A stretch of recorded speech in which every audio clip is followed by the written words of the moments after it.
سەبارەت بە سەردانی سەرۆک وەزیران بۆ لالش و کۆبنەوەی لەگەڵ میر و ئەنجومەنی ئێزدیان گفتوگۆکەم لەگەڵ بەڕێز هەرمان میرزا بەک بریکاری میری ئێزدیان و ڕاوێژکاری سەرۆکی حکوومەت بەڕێز هەرمان میرزا بەک ساڵتان لێبێت تۆم کاتتان باش. سەردانی سەرۆک وەزیران بۆ پەرستگای لالش بۆ ئێوەی کوردانی ئێزدی چه پەیامێکی تێدا بوو؟ زۆر سوپاس. بەردەوام یعنی کو حکوومەتە مەیە هەرێما کوردستانی خاصن کابینانە هەیە پێش و جەنابێوی قەستە لالشێ بکەتن دەهێن جارێک و پشتەوانی و هاریکاریین مادی و معنەوی و هەم ژالیێ ئەمنی ڤەژی بۆ لالشێ و ئێزدیا دابین کرین vêca hatina cenabêwî rastî dilxweşiyeke mezin e bo miletê êzidî bi giştî ku heta ku miletê dî tir jî ji ber mezlûmiyeta êzidiya û ew seredane wisa vî wextê ku yê hestyar da ku sêy heşt nêzîkit bitin ku hatiye navme da wisa diyar diketin ku xemxorî û piştevaniyawî ya berdewam bû êzidiya û edaleta dîsa ku ya barzan û ku piştevanî û harîkarî û bêzidiya dupat kir ku careke dî jî kes wê heqî nedete xwe zilm û zordariyê li êzidiya biketin û wekû sêyî heşt li 2014 zilmeke mezin ku ser êzidiya hatiye kirin li qelem da ev jî wisa nirxînitin ku cenabî wan herdem û herdem xemxorê vî miletî bûne. بەڵێ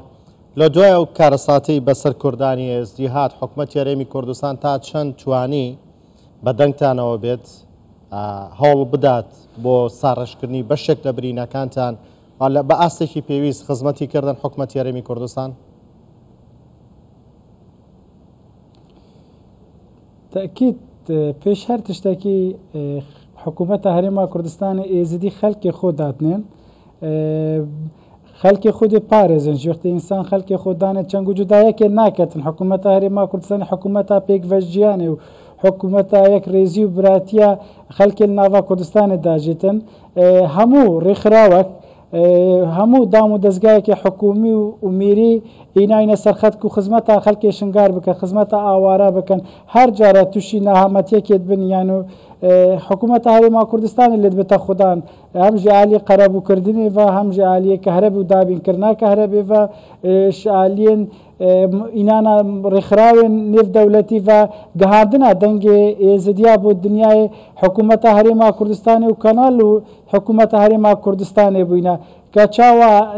قەزیا ملەتی کوردن جیهانێت دەنە ناسین ئێزدیش دژەکەش ملەتی کوردن هۆسا وێ قەزیە دەنە ناسین و پشتەوانی و دیفاعی لێ دکەن. بەڵێ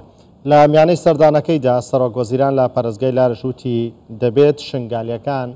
خۆیان حکمی خۆیان بکەن. ئەمە بۆ ئێوە تا چەند گرنگ بوو ئەم وتەی سەرۆک وەزیران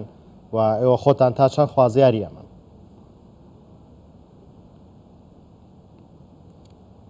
تاکید جەنابێوی بەری نەهۆژی خەڵکی شنگار ناوە حکوومەتە هەرێما کوردستانیدا خەڵکی شنگار حکمی خۆڵخۆ کردە و ڕێز لێگرتیە وەکو دیار پەیاماوی دیارە و چوو دەستین دین دەرەکی ناوشنگاردا نەمینن تو زانێک و بزانێک و بەشی هەرێ مەزن خەڵکی شنگاری گەل حکوومەتە هەرێما کوردستانیدا بەلێ جەنابی دیسا وسا خەمخۆریایی بۆ ئێزدیا دیسا دووپات کرد و ئێزدی حکمی خۆ بکەن و پشتەوانیە حکوومەتە هەرێما کوردستانی وەختی جەنابیت بێشتن هەکە پشتەوانیە حکوومەتە هەرێما کوردستانی نەبتن ئەس باوەڕ ناکەم کوچوو ئاڤەدانی و پێشڤەبرن شنگارە چێبێت هەر دیسا پشتەوانیاوانە و خەڵکی مە ئێزدی حکمی خۆ بکەتن. بەڵێ سەرۆک وەزیران لەم سەردانەیە بەردی بناخی چەند پرۆژێکی دانا یەکێکیان پرۆژەیەکی جووتساییدا بۆ پەرستگای لالش ئەمە تا چەند گرنگ و پێویست بوو؟ تاکید ژعالی خزمەتگوزاریە بە سەرانسەری کوردستانی سەرۆکی حکوومەتێ شێوەیەکی ڕێک و پێک و جوان و سەردەمیانە ڕێکوبانە دروستکەتن بەلێ ئەvە بۆ ئێزدیا و ساڵێ نێزیکی هەتا 400 هزار ئێزدی یان تێن و چن سەردانا لاالشتکەن بەرینەوە گەلک ئاریشەمە هەبوون ڕێکەکە یەتەسک و بێ خزمەت گوزاری ئەو بوون ڕێکەکە ژناافچۆی بوو بەلێک و پشتی سەرۆکی حکوومەتی هاتی قستا لاالشی کردی و بەردێ بناغێوێ دانای دێ گەلک فایدە خەلکی زیکەتون و دێ سەهالی بەرەب لاالشێڤەچن و کوچوو ئاسەنگ بوان دروست نابن شنەوە پێوە ئەوژی جهودی حکوومەتە هەرێما کوردستانێ بووە. بەڵێ حکوومەت یاریمی کوردستان جگە لە پاڵپشتیکردنی هێزیەکان توانیوێتی لە ئاست خواستی تەواوی پێکاتە نەتەوەی و ئاینەکانی هەرێمی کوردستان نابێت؟ تاکید هەکە تشتێکی من گەلێک جاراژی دووپات ئاکرێت vê چەندێدا هۆساوە دیار بێ گەلێک جارە کەسانên ئاینی یەکڕێزی و تەبایی و براتیاوان گەلک مکمترش کەسانت ترێت ئاسایی سیاسی جەنگ و هەموو هەگە تو بێ کەسانت مێت ئاینی و مامۆستایت ئاینی ئیسلامی و مەسیحەتێ زۆر جارە گەهتی ئەوی ئاستی لێکڕونشتن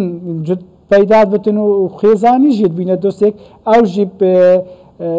جهودێ حکوومەتێ بووە کە حکوومەت ئەمە بەردەوام تاکید الوێ چەندێ کریێژی و بۆ دنیای خڕێژی دووپات کردە و ئەو حکوومەتە دێمینەتن پشتەوانە هەموو ئاینەکی بێ فەرق و جودایی چێ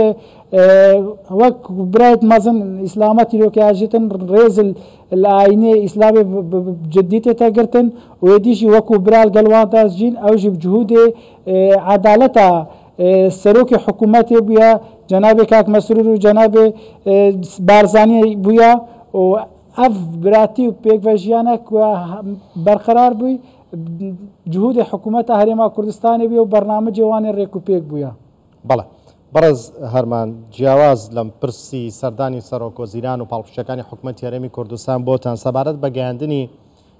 دەنگی کوردانی هێزی بە جیهان بۆ چوونیەوە چێ لەسەر کوردستان 24 وەک میدیایەک تا چەند توانیوێتی پاڵپشتان بێت و دەنگیەوە بگەێنێت؟ هەما شتێک و ئیرۆ دیار کەسێکی ویشێوەی مەزن جەنابی سەرۆکی حکوومەتێ هاتە لالشێ هەموو شکلێکی و کوردستان 24 پشتەوانی و ڕووماڵاوێ بەردەوام دەقەت کرد ماندی بوونەکە زێدە کارمەندی کوردستان 24 بەرێ زیادە دیتی شێوەیەکی سەردەمیانە یە پرۆفیشینال بۆ دنیای بۆ منازماتە گەلک بابەت هەبووینە دنیای ئاکادار دەبووە هەکە ئەو کوردستان 24 نەباوکو 24 ساعتی کارتگەتن بۆ خزمەتا کوردستانی و ناڤە ئاوارە و کەمپادا هەزاراتن ڕێکخراوەوان ئیناینە سەر خەتەیە گول و گازندە و معاناتت ئێزدیا دیارکرینە. بەڵێ بەڕێز هەرمان مێرزابەک بریکاری میری هێزدیان و ڕاوشکاری سەرۆکی حکوومەت لە دۆکۆ لەگەڵماندا سوپاس بۆ کاتێ بێمەتاندا.